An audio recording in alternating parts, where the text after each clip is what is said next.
Next on Worcester News tonight, unsold food at Stop & Shop is donated to food pantries across the area as workers enter 1 week of walking off the job. Plus, it's the time of year where potholes are popping up everywhere, how hitting one could cost you. Good evening and thanks for joining us. I'm Olivia Lemon.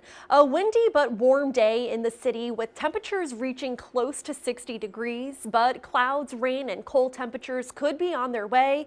Here's meteorologist Tim Kelly with a first look at our forecast. Yes, what a perfect day. We are in probably the best weather in the whole nation, unless you like it a little warmer in Florida. Maybe a little bit more gray in the northwest and stormy weather in the middle of the nation. We have a severe weather outbreak occurring now, Texas into Oklahoma. We have a front that's kind of going all the way from Canada to the Gulf of Mexico. A little bit like last week at this time, but that's not a blizzard, that's rain.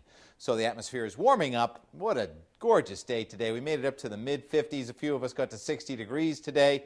Now tonight things are going to change a little bit. We'll have a nice bright moon in the evening sky. Late at night the clouds will fill in, and tomorrow morning the wind is going to come in off the ocean. So the temperature may get down to the mid-30s and then start to come up before the sun comes up. Sun coming up now pretty close to 6 a.m. 40 degrees or so. There's some rain coming at us. There's the clock, 8 o'clock in the morning, mostly cloudy. Some sprinkles or drizzle, maybe a low cloud, some fog on top of the hill. Temperature doesn't go up as dramatically as today because of two things. One, more in the way of clouds, although the sun does come out here a little bit between 2 and 4 o'clock. And that wind off the cold ocean. 47 with a few raindrops around 5, 6 o'clock as the sun goes down. Some heavier rain's going to come in batches after that, especially Friday night and part of Saturday. Trying to salvage Easter in the 10-day forecast in a few minutes. All right, thank you, Tim. As Stop & Shop workers enter a full week of striking, the grocery chain is working to donate food not sold in stores. Some local food pantries are opening their doors to Stop & Shop and say while they understand where the workers are coming from, they rely on donations. Our Chandler Walsh joins us live now with the latest. Chandler. Olivia, Stop & Shop workers like the ones here on West Boylston Street say they aren't backing down. They're discouraging shoppers from coming here, so the stores are looking for the right place to take unsold food. Bill Riley has filled more than 80 vans with food from Stop & Shop in the last few days. Wherever it's going to the right place. It's not going in the dumpster. Stop & Shop workers are in their 7th day of striking, pushing for better wages, retirement, and health care benefits. We want to go back to work! The grocery chain is donating unsold food to pantries like St. John's Food for the Poor. Riley, the program's manager, says he's gone to several locations throughout Worcester County, and the extra work is worth it. Watching all the families come in today and grab a box of food that really need the food. And, you know, you look and you smile when they leave. At Worcester's Grafton Street location, St. John's loaded up on meat, milk, fruit, and baked goods. Riley says there's so much food, he's also distributing it to other pantries in the city. I have the 3 vans. You know, some of these places don't have a van to pick up or anything. Employees outside the store on West Boylston Street are asking people not to shop there until they get a better contract. There's no fresh food in here, people. We've stopped all deliveries. We brought Stop & Shop to its knees. Stop & Shop says they're continuing negotiations, but workers like Derek Ceccarini say it isn't enough. Company refuses to come to the table to work with us, so I mean, we're doing our part. We need them to do their part. Riley says he hopes the strike is settled soon and workers get what they're asking for. He asked picketers if they were okay with him collecting the food and says they knew it was the right thing to do. They all said, we want you to go pick it up. That's where it should go. And you know what? We'll help you load the truck if you want. In a statement, Stop & Shop says they're committed to resolving labor negotiations as quickly as possible so their employees can return to their jobs and they can get back to serving their communities. Live in Worcester, Chandler Walsh, Worcester News Tonight. Senator Ed Markey visiting WPI to learn more about fire science research being done in the school's Fire Protection Engineering Lab. Markey is backing the Green New Deal. He says it's an outside-in strategy relying on organization and people power. The legislation would establish a zero net greenhouse gas emissions as one of 5 primary goals. He says climate change is warming up the temperatures of the planet, and forest fires across the country show this. The research being done at WPI on fires can help to reduce the likelihood that these forest fires turn into conflagrations that are uncontrollable. And Markey says his goal is to increase the funding for research necessary to avoid catastrophic consequences of fires across the country. Worcester's Downtown Business Improvement District reaches another milestone, announcing the hiring of an executive director. The organization was formed last year to help improve the downtown business district. Wednesday, the city announced Evelyn Darling has been named the executive director.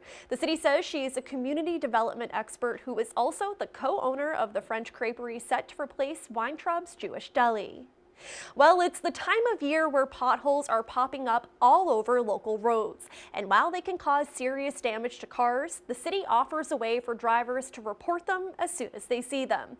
Our Rosalind Flaherty joins us now with more. Rosalind. Olivia, you can report potholes on the city's website, but experts say if you hit one, it could cost hundreds of dollars to fix. You can see the damage right here. It's pretty significant. It actually broke the wheel in half. This is what can happen if you hit a big enough pothole. It can be costly quickly. Ramstrom Service Center says the driver had to get a whole new wheel. They've seen a lot of people coming in with damaged cars. The city's doing a good job at patching them up, but the roads have seemed to be brutal this year. Potholes are a common sight on Worcester streets after the winter. The city says you can report potholes on their website, and DPW crews will come and fill them on public streets. Daria Karuna says she tries to avoid them, but sometimes can't. You have to check first, for a lane change before you can avoid them, but they're everywhere. I did hit one going over the Green Bridge down here coming up to the bank, and it was, very deep. Randstrom says the price to fix them depends on the age of your vehicle, and says if your vehicle is older, you want to avoid them as much as possible. One hit could be maybe even $1,000. It can ruin someone's day quickly. Now again, the city will only fix potholes on public streets. Live in Worcester, Rosalind Flaherty, Worcester News Tonight. Worcester police responding to reports of shots fired Tuesday night.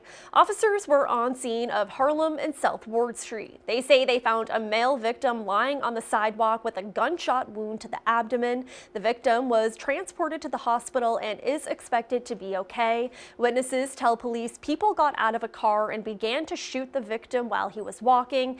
He was also struck by the suspect's car before they drove away. Anyone with information is asked to contact police.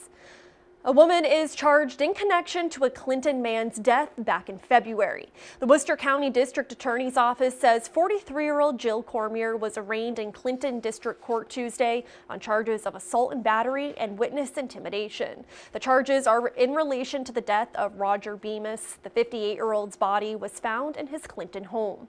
The DA's office has already charged 48-year-old Dean Valches with assault and battery causing serious bodily injury. Cormier is scheduled for a dangerousness hearing on April 26.